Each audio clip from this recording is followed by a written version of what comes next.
Como muchos de los que se ven en mi video sabrán, últimamente también estoy haciendo análisis de los episodios del anime de One Piece, donde los comparo con los capítulos del manga respectivos, y como justamente viene empezando Egghead, estoy notando varias vainas que en aquel entonces Oda planteó al inicio del arco, y que de momento tampoco es que se hayan trabajado mucho, y esto me hizo tener flashback de estrés postraumático. Como ya todos sabrán, el arco de Wano no cerró tan bien que digamos. Bueno, seamos sinceros, es el peor cierre que ha tenido un arco de One Piece en la historia, y esto fue en parte por intentar abarcar muchas cosas y no concretar ninguna. Pero ¿Egghead sufrirá el mismo destino? ¿Acaso el arco de la Isla del Futuro tendrá un mal cierre? Descúbrelo ya mismo, así que sin darle más vueltas a esta intro, empecemos.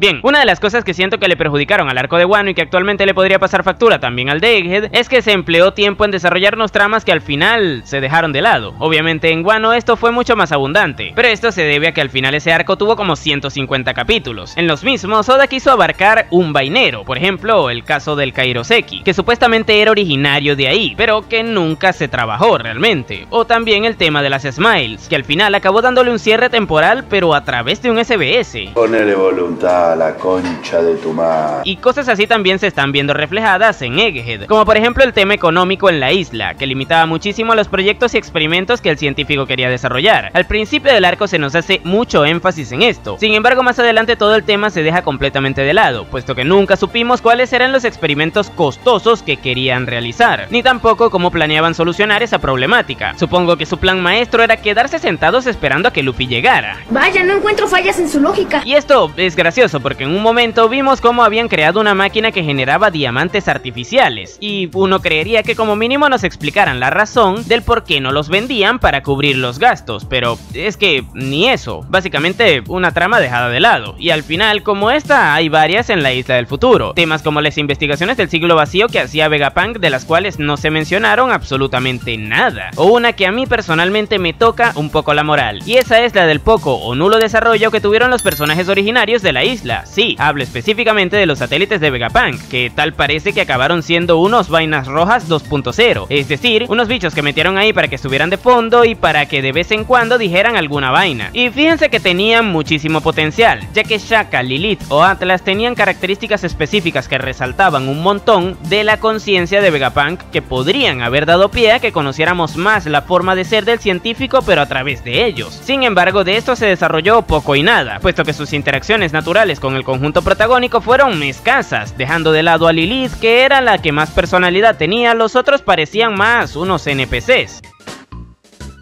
Get away from me, thief. Greetings, traveler. Y fíjense que a través de un capítulo específico, Oda nos quiso plantear como una especie de dilema en el que se encontraba Stussy, que debido a ser creada de forma artificial, mucha gente le consideraba como una humana. Y en este problema también pudieron aportar factores interesantes los satélites de Vegapunk, ya que a pesar de ser creados tomando como base partes de la conciencia de él mismo, acabaron teniendo personalidades bastante diferentes. Pero como les dije al principio, esto fue otra vaina que se dejó completamente de lado, quedando así todos estos personajes bastante planos, la verdad. Y lo gracioso de todo esto es que el único satélite que Oda intentó desarrollar más que al resto le salió terriblemente mal, ya que lo de la traición de York no se entiende sin una retahíla de conveniencias que dejan extremadamente mal parados a Vegapunk y a sus satélites a nivel intelectual. Vamos, que el hecho de que pudiera llamar secretamente al gobierno mundial en medio de una investigación del siglo vacío sin que estos se den cuenta, como si lo lógico no hubiera sido crear una barrera de protección que evitara las comunicaciones con el exterior tomando en cuenta las investigaciones que realizaban, o que durante toda la ejecución de su plan a ningún otro Vegapunk se le hubiera pasado por la cabeza la posibilidad de que especialmente ella, que representaba la parte egoísta del personaje, les traicionara, o también que durante la traición de York esta pudiera sobreescribir las órdenes de alto al fuego que les dio Edison a los satélites, a pesar de que ambos se encontraban en el mismo eslabón de la cadena de mando. No, esto ya es demasiado.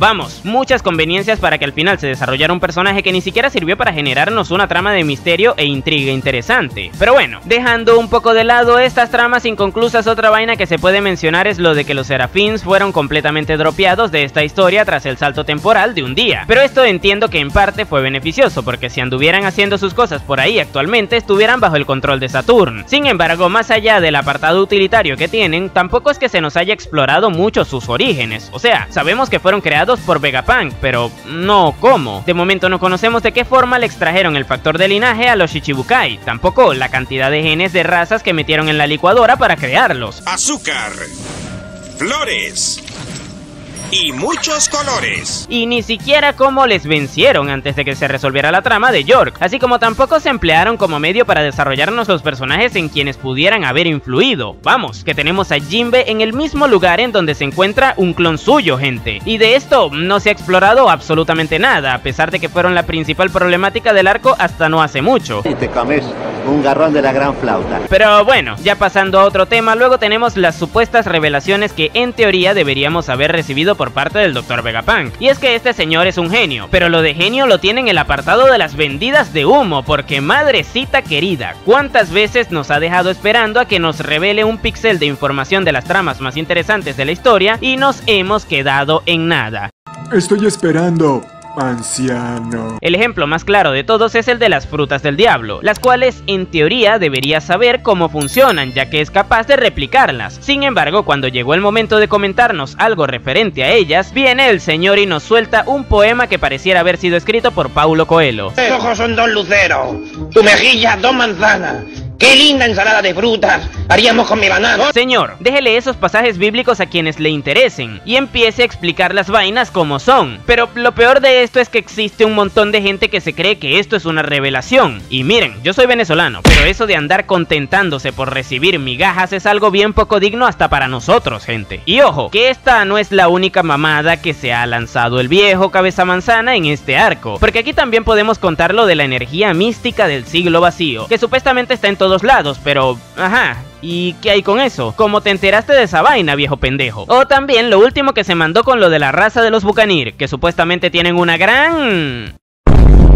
algo, no sé, supongo que algo tendrá grande esa gente. Rellenen el diálogo como ustedes quieran, porque el viejo nuevamente nos ha vendido humo con sus conocimientos que tiene, pero que no muestra. Tremendo salchichón el que te vas a comer, cabrón. Pero bueno, si creían que Vegapunk sería el único personaje decepcionante que habría en este arco, pues se equivocaron, puesto que al igual que en Wano, la gran mayoría de los sombreros de paja han tenido la grandísima y rimbombante cantidad de 0 desarrollo. Es increíble que a pesar de estar en la isla donde se encuentra el tipo más inteligente del mundo, supuestamente, Chopper por ejemplo no le haya preguntado nada acerca del tema de las Smiles, a pesar de que se haya propuesto solucionar ese problema, o bueno, así nos lo contó Oda en un SBS.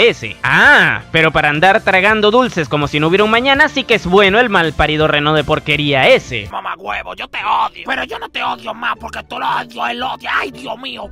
Ay, yo no te odio más de lo que tú te odias a ti mismo. Pero por otro lado, Usopp, que lleva un montón de tiempo bastante por detrás de todos los sombreros de paja, tanto en utilidad como en fuerza y encima en desarrollo como personaje, simplemente se ha limitado a asustarse por haber visto como Rob Lucci, un tipo al que ya le habían ganado desde hace más de 10 arcos, apareció en la isla. Definitivamente Usopp está condenadísimo. Y sí, esto ya es definitivo, porque a pesar de que uno podría pensar que aún tiene el arco de Elbaf para desarrollarse, es mejor no tener esperanzas, porque en su momento pensamos que Zoro tendría el arco de Wano para hacerlo, o que Franky estaría siendo desarrollado en Egghead, y miren que esto último sí que me decepcionó bastante, que a día de hoy Franky no haya tenido prácticamente ningún tipo de desarrollo en el arco donde se nos presenta su ídolo es ridículo, más aún tomando en cuenta la poca relevancia que ha tenido el personaje últimamente.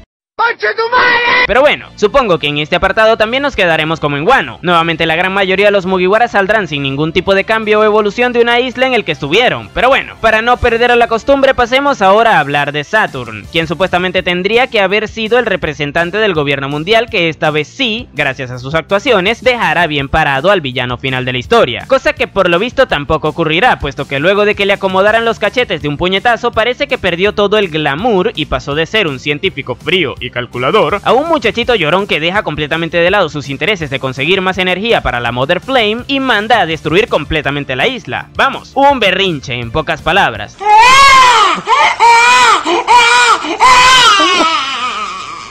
Y lo gracioso de todo esto es que supuestamente está muy por encima del resto, ya que tiene una regeneración brutal y aún almirante de la marina luchando a su favor. Pero, como les dije, parece que ni aún así el gobierno mundial podría lograr conseguir lo que se propone. Miren, como Saturn acaba el arco sin conseguir ningún objetivo por los que se movilizó a Egghead, al final acabará siendo otro vendehumo más, ya que quedaría como un villano de esos mediocres que se deja ganar por confiados teniendo todo a su favor.